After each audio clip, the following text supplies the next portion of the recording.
की औरत पार्ट 2। मीना याद है ना आपको, जिसके ससुराल में ससुर और पति कैसे उसका और उसकी सास का अपमान किया करते थे। वैसे तो मीना को नौकरी की इजाजत मिल गई थी, लेकिन मीना, ये क्या है? खाना अभी तक नहीं बना। कब से मैं यहाँ बैठा हूँ कि नाश्ता कर लूँ। बस 2 मिनट, वो ऑफिस की एक ईमेल करनी है। तभी ससुर जी आ जाते हैं।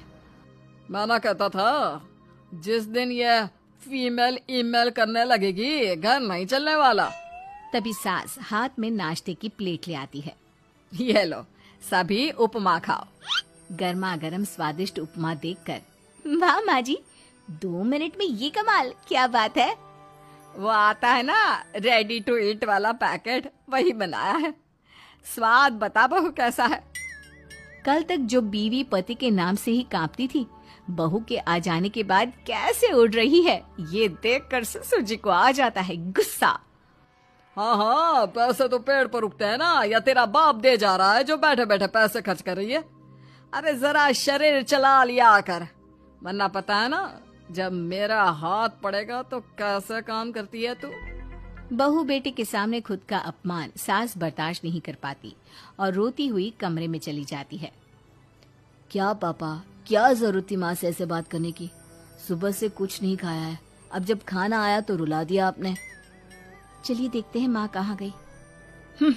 मेरी जूती भी ना जाए उस पागल औरत को देखने। अरे क्या गलत काम मैंने? बस यही ना कि भाई पैसे बचाओ। अरे कमाने बाहर निकले ना तब पता चले कि कैसे हड्डी गल जाती है। बात तो सही कह रहे हैं पिताजी, माँ को तो बस पैसे उड़ाना आता है। अरे पर माँ ने तो सबके लिए नाश्ता ही बनाया था ना, कौन सा खुद के लिए गहने खरीदे थे। खैर, बहू समझ जाती है कि सारा मामला कमाई का ही है, क्योंकि सास कुछ करती नहीं, कुछ कमाती नहीं, तो ससुर जी उन पर हावी रहते हैं। फिर क्या था, अब थी बारी बहू की। माँ जी, दरवाजा खोलिए, देखिए मैं उपमा लेकर आई हूँ, गर्मा गर्म खा लेते हैं। सास कमरा खोल देती है। सामने खड़ी होती है बहू, हाथ में उपमा की प्लेट लेकर। बहू सास की सूजी आंख देखकर समझ जाती है कि मामला गड़बड़ है। वो बात पलटते हुए कहती है, माँ जी वो आपकी काली साड़ी पर काला ब्लाउज है ना, वो प्लीज मुझे दीजिए। मुझे कल ना काली साड़ी पहनी, लेकिन कोई ब्लाउज ही नहीं है। सास बहू की बात में अपना गम भूल जाती है। हाँ हाँ बहू, क्यों नहीं, वो तो मैंने अपने हाथों से डिजाइन किया था। चल अभी निकाल कर देती हूँ तुझे। सास बहू को ब्लाउज निकाल कर दे देती है। फिर अगले रोज, माँ जी आज तो ऑफिस में कमाल ही हो गया। पता है क्या, सारी सहेलियों ने घेर लिया, पूछ रही थी ब्लाउज कहाँ से खरीदा। मैंने भी बोल दिया मेरी सास ने सिलाया, वो भी खुद डिजाइन करके। ये तो वही बात हो गई कि झोला छाप डॉक्टर की दवाई काम कर गई। अरे बहू, ये तो बस ऐसे ही बना दिया था। लेकिन माँ जी आपको पता है, ये देखिए 2 लोगों ने तो मुझे कपड़ा भी दे दिया और नाम भी, सेम टू सेम डिजाइन का ब्लाउज बना दो, और बदले में ये 2000 रुपए। हाथ में 2000 देखकर सास की तो आंखें फटी की फटी रह जाती है। अरे बहू, ये तो कमाल ही कर दिया। ये काम तो मैं कल तेरे ऑफिस जाने से पहले ही खत्म कर दूंगी। सच्ची माँ जी, कैसे इतनी जल्दी? अरे बहू, वो बस नाप है ना, उसी के आकार का काट काट कर डिजाइन ही तो देना है। ये तो मेरे बाएं हाथ का खेल है। अगले रोज बहू ऑफिस जाती है और फिर शाम को 2 ब्लाउज ले आती है। अरे बहू, क्या बात है, लेकिन इसकी डिजाइन। बहू फोन में सास को डिजाइन दिखाती है। अरे ये तो बच्चों वाला डिजाइन है, रुक अभी थोड़ी देर में ही दे देती हूँ। सास बहू को कपड़े सिल कर देती और बहू सास को रुपए। फिर एक रोज, माँ जी ये लीजिए कपड़े, लेकिन इसकी सिलाई मैंने ज्यादा ली है। तो क्या है ना, हैवी काम है तो मेहनत ज्यादा लगेगी ना आपको। अरे रहने देती बहू, मैंने कौन सी बुटीक खोली है। बहू को सास की बात में दम लगता है और वो कुछ सोचती हुई निकल जाती है। वो कमरे में बैठी होती है कि उसके ससुर की जोर जोर से चिल्लाने की आवाज आती है। फिर फिजूल खर्ची। अरे तुम्हारे जैसी बेकार नाकाम काज करने वाली औरत कब पैसे की कीमत समझेगी। क्या जरूरत थी ये मशीन खरीदने की? अरे वो मैंने EMI में ली है, आपको पता है ना कपड़े सिलने का कितना शौक है मुझे। हाँ तो क्या दर्जी बनोगी, लोगों को पकड़ पकड़ कर नाप लोगी? अरे कुछ तो शर्म करो। तभी बहू आ जाती है, उसके हाथ में चाबी होती है। माँ जी ये चाबी, मैंने चौराहे में आपके लिए बुटीक खुला है, पैसा लोन से लिया है तो काम करके आप चुका देना। और हाँ माँ जी, कल उद्घाटन है तो 11 बजे दुकान में पहुंच जाना, पूजा में आपको ही बैठना है।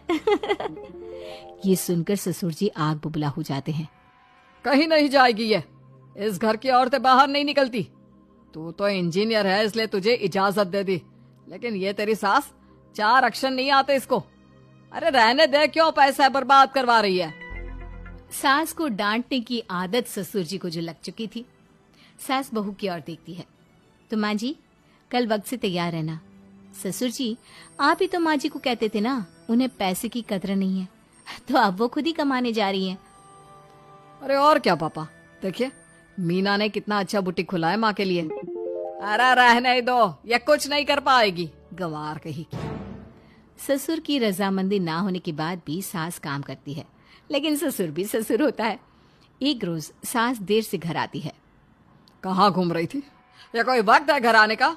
घर का ठेका क्या आप मर्द लेंगे? अब लगोगी रसोई में, क्योंकि तुम्हारी बहू रानी भी नहीं आई अभी तक। पापा, आज बाहर से ही मंगवा लेते हैं। आज बहुत ज्यादा काम था, किसी की शादी का पूरा कपड़ा सिलना था। कल उन लोगों की ट्रेन थी, खुद बैठकर काम करवा कर गए हैं। बहू, ये पैसे हैं आज के गल्ले के, जरा संभाल ले। ससुर देख रहा होता है कि कैसे कल तक जिस औरत को वो बुरा भला कहकर डरा कर रखता था, वो आज उससे ज्यादा कमा रही है। देखते हैं कितना दिन कमाती है। ससुर अब रोज कोई ना कोई ऐसा काम करता जिससे सास का काम बंद हो जाए। फिर एक दिन, हे भगवान, 10 बज गया, बुटीक खोलने का वक्त हो गया है, लेकिन ये मेरी साड़ी, इस पर ये क्या गिर गया? पता नहीं किसने क्या डाल दिया, अब क्या करूं? सास दोबारा अलमारी से दूसरी साड़ी निकालती है, फिर उसे प्रेस करती है और किसी तरह बुटीक पहुंचती है, जहां पहले से ही कस्टमर खड़े होते हैं। अरे क्या हो गया? लगता है काम चल गया तो मैडम के भाव बढ़ गए। पता है, इस धूप में पिछले आधे घंटे से खड़े हैं। पता होता तो वो बगल वाली शॉप में ही दे देते। अरे अरे माफ करिएगा, वो क्या हुआ ना, तैयार होकर निकल ही रही थी कि साड़ी में सॉस गिर गया। दोबारा साड़ी चेंज की तो आप आई। ठीक है, लेकिन अब आ गई है तो जरा जल्दी से कपड़े दे दो, हमें जाना है। सास को कस्टमर की बात बुरी लगती है, लेकिन क्या करती, वो जल्दी से सभी को सारा सामान देकर विदा करती है। सारा दिन काम करती है। वो निकल ही रही थी कि एक कस्टमर आती है। जी, वो मेरी साड़ी है ना शादी की, उसका लहंगा बनवाना है। हाँ हाँ, क्यों नहीं, बनवा लो। शादी की साड़ी के साथ इमोशंस जुड़े होते हैं। बिल्कुल सही बोला आपने। परसों मेरी शादी की सालगिरह है, तो जरा बना देना। अरे नहीं नहीं, इतनी जल्दी कहाँ तैयार होता है शादी का लहंगा? कम से कम 4 दिन तो। देखिए, आप 2 दिनों में जितना कमाती है ना, वो मैं आपको 1 दिन में दे दूंगी। बस मेरी ये शादी की साड़ी का लहंगा बना दीजिए। सास को भी अब पैसे की लालच आ जाती है। वो सोचती है कि वैसे भी कोई अर्जेंट काम नहीं है तो वो मैनेज कर लेगी। आप ठीक है, नाप दे दीजिए। औरत नाप देकर वहां से चली जाती है। सास सोचती है कि घर जाकर रात में काम करेगी। ये सोचकर वो उस औरत की शादी की साड़ी घर ले आती है। वाह, अब काम घर पर भी ले आ रही हो। हाँ, लेकिन घबराइए नहीं, घर के काम में कोई असर नहीं होगा। सास घर का काम करती है, बहू के साथ खाना बनाती है, खिलाती है, और फिर क्या बात है सासू माँ, बड़ी जल्दी जल्दी काम कर रही हैं आज। सास बहू को सारी बात बताती है। क्यों माँ जी, इतनी भी क्या मेहनत करना? अरे बात सिर्फ पैसे की नहीं है, बल्कि उस बेचारी औरत की इमोशंस की भी थी। ये उसकी शादी की साड़ी है ना। ससुर पास खड़ा सब सुन रहा था। अब देखो, बहुत काम करने का शौक है ना, कैसे भरे बाजार तुम्हारी दुकान खुद तुम बंद करोगी। जब सास पूरी रात काम करके सुबह लेटती है, मौका देखकर ससुर कैंची से साड़ी को काट देता है। अगली सुबह, चलो, कल आधा लहंगा सिला था, आज पूरा करके शाम को ही उसे उसका लहंगा सौंप दूंगी। लेकिन ये क्या, सास जैसे ही लहंगा उठाती है, लहंगा तो फटा होता है। वहीं ससुर छुप कर सास को देख रहा था। हाय रे, ये किसने किया? ससुर छुप कर हंस रहा था। बहू देख लेती है और ससुर के पास जाती है। पिताजी, आपसे ऐसी छोटी हरकत की उम्मीद नहीं थी। अब खुद ही दुकान बंद करेगी। ससुर वहां से चला जाता है। सास भी वहां आ जाती है। वो समझ जाती है कि उसके पति ने ही साड़ी पर कैंची चलाई है। लेकिन फिर शाम को, जी वो मेरा लहंगा तैयार हो गया? हाँ जी, मैं तो कहती हूँ कि आप एक बार लहंगा पहन कर भी देख ले। औरत लहंगा पहन कर आती है और खूब खुश हो जाती है। अरे ये लहंगा है ना अंकल जी कमाल का, आंटी जी ने बनाया है, बिल्कुल लेटेस्ट डिजाइन। औरत सास को ढेर सारे पैसे देकर चली जाती है। लेकिन मैंने तो ये औरतों का फैशन है, कहीं से सिल दो या कहीं से काट दो, फैशन ही होता है। चलिए शाम का खाना मेरी तरफ से, आज आपका जन्मदिन है ना, रिटर्न गिफ्ट तो बनता ही है।